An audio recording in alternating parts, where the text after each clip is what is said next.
नमस्कार। द भारत मित्र देख रहे हैं आप। मेरा नाम अभिषेक भारती है। सहयोगी रंजीत हमारे साथ जुड़े हुए हैं। कांग्रेस ने राज्यसभा के लिए प्रणव झा को उम्मीदवार बना दिया है। अब सवाल है कि कौन प्रणव झा। तो राज्यसभा चुनाव के लिए जो पहला कंडीशन होता है रंजीत, क्या वही होता है कि लोग ज्यादा से ज्यादा लोग उनको नहीं पहचाने। हर बार आप इतिहास देख लीजिए, आप गिरिडीह में जाकर के पूछिए, नहीं बता पाएंगे। आप इस तरह की खबर ही है कि जैसे प्रणव झा का नाम आया तो जिनको वोट देना जो विधायक है वही वो लोग भी गूगल पे सर्च करे और पता करेगा कि किसको बना दिया हुआ है। तो राज्यसभा के लिए यही कंडीशन है।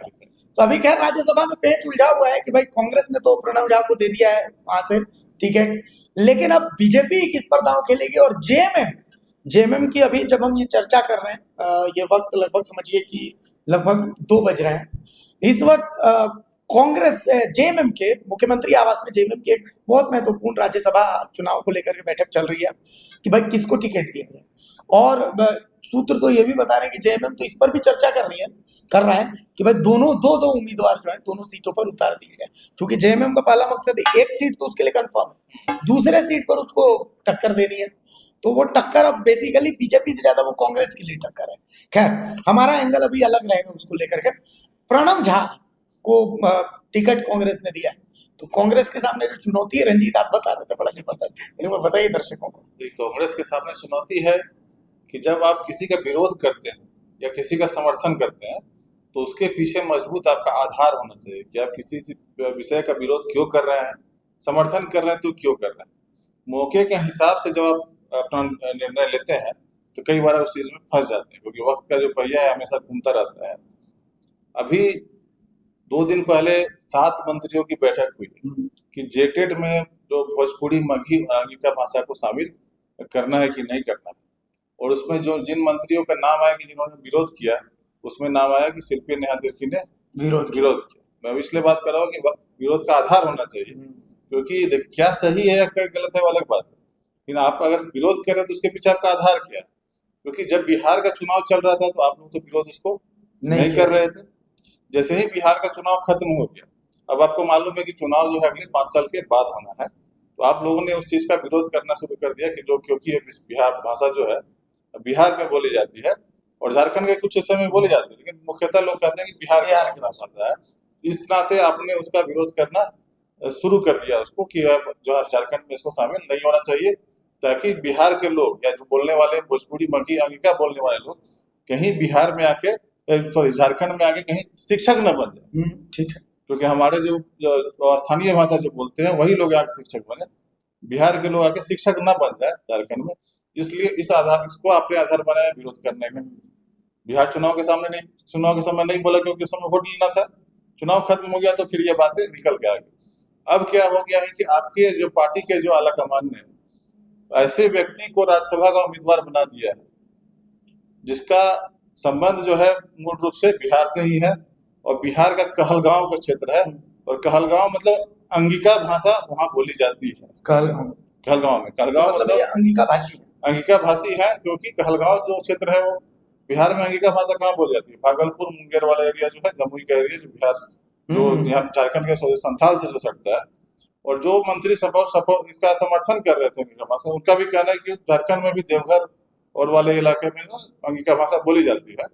लेकिन जो विरोध कर रहे हैं यह कि बिहार की भाषा है, लेकिन आपने उम्मीदवार जो आपका जो है राज्यसभा उम्मीदवार उसी क्षेत्र से आ रहा है जहां अंगिका भाषा बोली जाती है, तो निश्चित रूप से उनकी भाषा जो है अंगिका ही भाषा है। तो आप अंगिका भाषा बोलने वाले को कह रहे हैं कि बिहार में झारखंड में हम उसको वोट करेंगे, शिक्षक नहीं बनने देंगे। हाँ ठीक है, तो क्या आप उसको राज्यसभा के लिए वोट करेंगे क्या?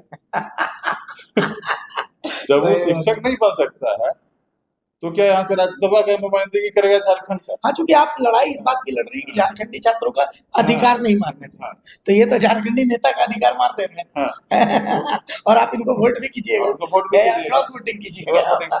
जब वो शिक्षक नहीं बन सकता अंगिका बोलने वाला झारखंड में, तो वो राज्यसभा का सांसद कैसे बन सकता है? राज्यसभा देखिए सब लोगों को समझना चाहिए कि राज्यसभा कोई क्षेत्र नहीं होता है, मतलब कोई लोकसभा क्षेत्र नहीं है कि रांची का है या फिर वो देवघर का सांसद है या हजारीबाग का, वो पूरा राज्य का प्रतिनिधित्व करता है।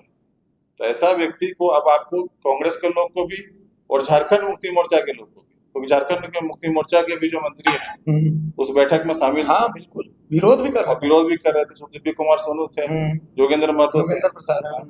तो अब ये लोग अब क्या करेंगे? आप क्या अंगिका भाषा बोलने वाले को यहाँ से आप लोग उसको वोट देके क्या उनको राज्यसभा का उम्मीदवार बनाएंगे। बनाइएगा?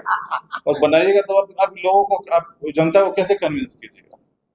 फिर वो जेटेड में क्यों नहीं रहेगा? सही बात है, शिक्षक क्यों नहीं बनेगा? जब राज्यसभा सांसद बन जाएगा तो शिक्षक बनने में क्या दिक्कत है? क्या दिक्कत है? बिल्कुल बिल्कुल एकदम जेन्युइन पॉइंट उठाया है रंजीत ने कि भाई जेटेट में आप अंगिका भाषा का विरोध कर रहे हैं, ठीक है, आप विरोध कर रहे हैं, बहुत बढ़िया बात है, विरोध होना चाहिए अगर आप बाहरी भाषा है तो। लेकिन बाहरी भाषा छात्रों के लिए तो आप विरोध कर दे रहे हैं, लेकिन खुद आप उनको जो अंगिका भाषी हैं उनको वोट दे करके राज्यसभा भेजिएगा। तो ये तो गजब विरोधाभास है कि मीठा मीठा गप गप कड़वा कड़वा तू तू। चलिए ये एक पॉइंट हो गया। अभी राज्यसभा का गणित आपको क्या लग रहा है? मतलब बीजेपी ने अपना प्रत्याशी नहीं दिया, कहा जा रहा है, जो मेरे पास सूत्र बता रहे हैं, कुछ लोग कह रहे हैं कि भाई परिमल नाथ, कुछ लोग कह रहे हैं आशा लग रहा है, मेरे पास कुछ सूत्र बता रहे हैं कि नहीं, मनोज सिंह जो है एक ऐसे अनजान से चेहरे हैं, संगठन मंत्री का उनको जिम्मा मिला हुआ, मनोज सिंह को भेजा जा सकता है राज्यसभा बीजेपी की तरफ से, और नहीं तो फिर परिमल नाथवानी। पेच फंसा हुआ है कि परिमल नाथवानी कह रहे हैं कि भाई मैं तो किसी पार्टी से बंधा हुआ नहीं हूं, मैं तो बिजनेसमैन हूं, सारी पार्टियां मेरी। तो उन्होंने हेमंत सोरेन के सामने ऑप्शन रखा है, मुझे जो पहली वाली शॉर्ट सीट है, मुझे उस सीट से आप राज्यसभा भेजिए, दूसरी सीट पर आप अपना प्रत्याशी दे दीजिए, ठीक है, और पहली सीट से जब मैं राज्यसभा जाऊंगा तो बीजेपी का ऑलरेडी उनको समर्थन रहेगा और वो शॉर्ट एकदम राज्यसभा फिर उनका पहुंचना श्योर रहेगा, क्योंकि उनकी हार अंबानी की हार, तो वो कतई वो एक्सेप्ट करने के लिए तैयार नहीं है। तो इसकी भी क्या संभावना बनती है कि पहली सीट से परिमल नाथवानी जैसा कोई चेहरा चला जाए और दूसरी सीट से फिर जयमेम अपना कोई जिस प्रकार का उम्मीदवार कांग्रेस पार्टी ने दिया है, तो वो जो ऑप्शन जो है परिमल नाथवानी का, ये बीजेपी की तरफ से जो भी उम्मीदवार है उसके चांसेस जो है बढ़ गए। हाँ, उसके चांसेस बढ़ जाते हैं, क्योंकि ये उसी तरह का मामला हो गया जैसे राष्ट्रपति चुनाव में आपने यशवंत सिन्हा को उम्मीदवार घोषित कर दिया, वो कवर दे दिया। हाँ, और झारखंड से आपने झारखंड के विधायकों ने क्रॉस वोटिंग कर दिया। तो उस प्रकार की परिस्थिति फिर से एक बार यहाँ पर ये उत्पन्न हो गई है कि क्रॉस वोटिंग जो है करने की संभावना की पूरी है, क्योंकि जो उम्मीदवार यहाँ से कांग्रेस पार्टी ने दिया है खुद पार्टी वाले नहीं पहचान, और पार्टी वाले नहीं पहचान रहे। आपके जो प्रभारी जो आए हुए हैं वो कल शाम तक ये डंके की चोट पे कह रहे हैं कि स्थानीय प्रत्याशी कांग्रेस पार्टी दे रही है, झारखंड का स्थानीय, तो आप पार्टी के प्रभारी हैं और आपको नहीं मालूम है, आप कह रहे हैं कि स्थानीय प्रत्याशी हम दे रहे हैं, और रात होते होते जो प्रत्याशी आ रहा है वो बिल्कुल ही अलग ही है। ऐसा अलग है कि मतलब उसको उसका कनेक्शन भी नहीं है। सिर्फ और कनेक्शन तो एक तरह से माना जाए कि अगर कांग्रेस पार्टी के लोगों को तो चलो मेरा ऑर्डर मानना है, लेकिन आपको कांग्रेस के वोट से तो काम चलेगा नहीं, आपको वोट तो लेना है झारखंड मुक्ति मोर्चा के लोग भी चाहिए, आरजेडी के भी लोग भी चाहिए, उसमें निर्दलीय लोग भी चाहिए, निर्दलीय भी चाहिए, जो भी आपके गठबंधन में सबका चाहिए, तभी आपको काम चलेगा।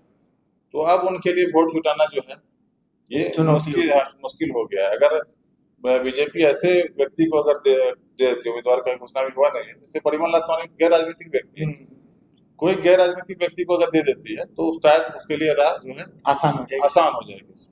अब इसमें पेश जेएमएम क्या फंसाता है देखने वाली बात, जेएमएम की तरफ से जो तो चलिए, तो अभी जो कुछ है वो तो जेएमएम की तरफ से ही है, जेएमएम की तरफ से भी जो होना है वो होगा।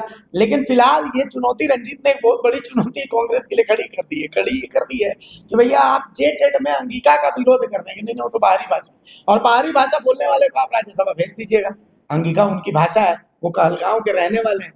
तो ये तो बड़ी विडंबना है कि हम क्रांति करें, क्रांति जो है वो छात्रों के लिए, इसी चक्कर में आप लोग उसका परीक्षा को अटकाए हुए हैं, छात्रों के लिए आप क्रांति करेंगे और अपने आप गप भतुआ खाते रहेंगे, तो ये कैसे चलेगा? ये बातें जो हो रही है, बार-बार जो मीटिंग हो रही है, कोई निर्णय नहीं हो रहा है, फिर से 2 उम्मीदवार और जेटेट की परीक्षा जो है ये हो रही है और आगे बढ़ रही है, अब तो अगस्त पहुंच और मीटिंग के बाद कोई निर्णय हो नहीं रहा, और मीटिंग के बाद जो मंत्री जो है, जो सीनियर मंत्री राधाकृष्ण किशोर जो अगुवाई एक तरह से कर रहा है कि मीटिंग कर रहा है, वो सिर्फ ये बात कर रहा है कि बहुत ही अच्छे माहौल में मीटिंग हुआ। अरे तो आप लोग मंत्री है, आपको सारा सुख सुविधा संसाधन इतना मिला हुआ है, आप लोग तो अच्छा माहौल में बात कीजिएगा। अच्छा माहौल तो खराब उसका है जो बेरोजगार है, एकदम, जिसकी परीक्षाएं नहीं हो रही, जो बीएड करके बैठा हुआ है इंतजार में कुछ होगा तो मेरे घर में नौकरी लगेगा, रोजगार मेरा होगा, माहौल तो उसका खराब है, आपका तो माहौल अच्छा रहेगा। तो कुल मिलाकर के अब देखिए आगे होता क्या है। राज्यसभा के लिए जो उम्मीदवार हैं, उन उम्मीदवारों की घोषणा आज से कल तक में हो ही जानी है, क्योंकि उसके बाद समय बचेगा नहीं। तो आज से कल तक में हो ही जानी है। बीजेपी तो अपना उम्मीदवार जो है वो देगा ही देगा। बीजेपी जो उम्मीदवार दे रही है, तो हमें जानकारी है कि परिमल नाथवानी, आशा लकड़ा और एक सूत्र कुछ बता रहे हैं कि मनोज सिंह जो है वो भी उम्मीदवार हो सकते हैं। हालांकि कौन उम्मीदवार होगा वो तो देखना है। लेकिन पेच जो है वो जेएमएम की तरफ से, जेएमएम इसमें क्या पेच फंसाता है। नमस्कार, जोहर।